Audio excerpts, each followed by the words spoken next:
Let's deep dive into this segment with the front page of the Daily Trust newspaper. Major story is on a sad news saying 229 police officers killed in 22 months. This is the major story that you would find on page 4. Customs officer, wife and 4 children die in midnight fire. That is you find on page 4. The federal government begins 50 Naira electronic levy deduction from OPay and MoneyPoint.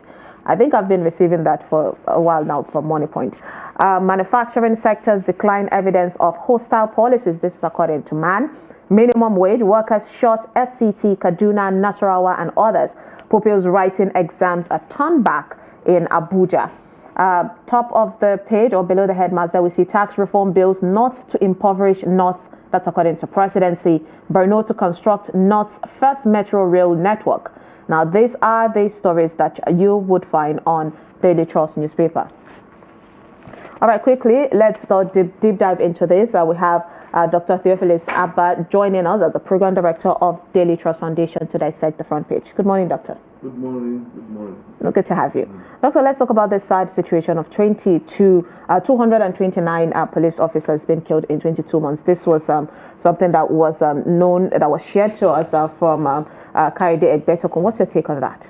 Well, it's quite a sad story, and 229 may look like just figures, but it is real. About 3 weeks ago, I have a young man from my community. He was a police officer, and I think he went to the east to recover some stolen vehicles. And from what we learned, successfully recovered the vehicles.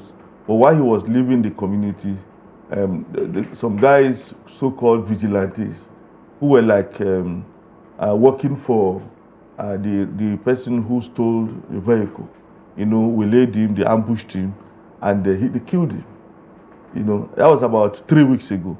I tell you that the figure is not just, data, but it's about human beings.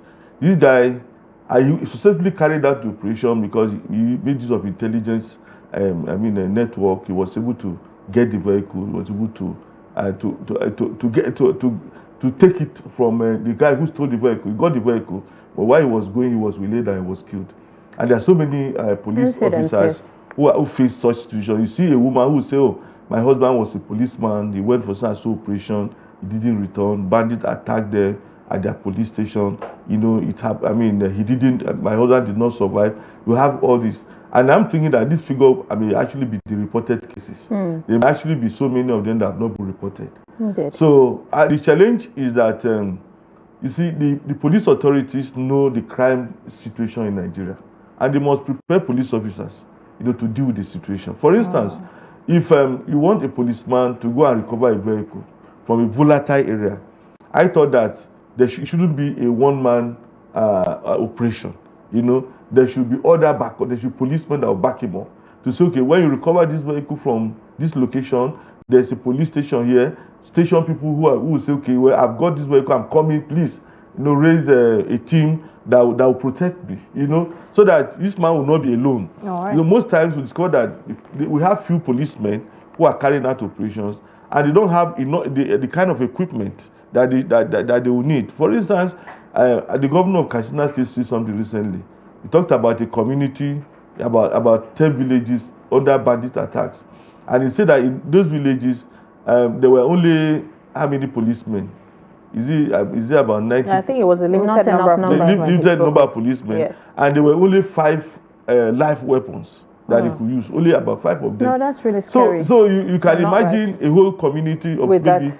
and the policemen are exposed sincerely, Right. and they need a measure of protection. It tells us that a lot needs to be invested when it comes to security architecture and our supposed fight against insecurity in the nation. But let's touch a bit on bilateral ties. This story on the front page of Daily Independent, and it's been creating lots of controversies and conversation via social media.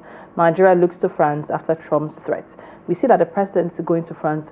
We saw that he signed a mining deal with France. African countries are pulling out. Our own country is going in. But what's your thought on that? Is there more to it than meets the eye? What's your thought on the president's trip to France, deals that were signed, and the stance of other African countries when it comes to relationship with France? Now, if you look at what's happening in Africa today, those who have dealt with France before, they are pulling out.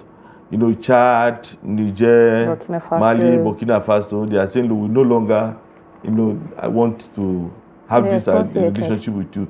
But then, you see, the relationship between France and these Francophone countries may actually be different from the relation between Nigeria and France. The Francophone countries were considered as part of France, and there were a whole lot of arrangements. Their currency was subsidized, and whatever money whatever sales they made from exports, had to be deposited in a bank in France, and their budget was like determined by what the French were ready to release to them. Things like that. There was no independence. There was no independence.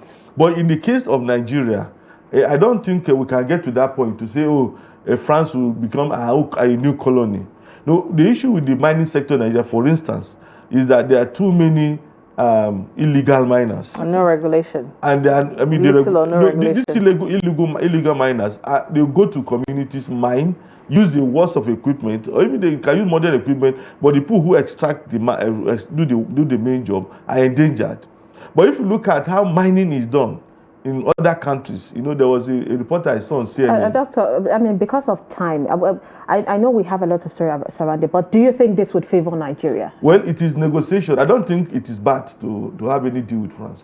Okay. Personally, I don't think it is wrong. As long as we're smart enough to get a good deal. But you have to know what you want. It's a deal. You have to, if you know what you want, you say, okay, this is what you want your companies to come and do for us in Nigeria, and we can modernize the mining sector. All right. That's what I support. We're hoping our president went there and do justice to the country. I would hope to see a great result from that. Thank you so much, Doctor, for joining us for this quick, short time to talk about the front pages of the national dailies. Nigerians, we could not cover, half of what's happening. So make sure you go through the national dailies to equip yourself with what is happening in your country, because we need to all join hands together to move the country forward. Thank you so much for joining us all through 2 hours. Top of the hour, Adini Ajishafe would bring you 360 Sports. I am Sumaya Abubakar. Do have a lovely Tuesday. And I am Lilian Ogazi. It's good to have you. Thank you so much for sticking around for this segment. Do not forget, like Sumaya said, do well to get yourself, keep yourself informed.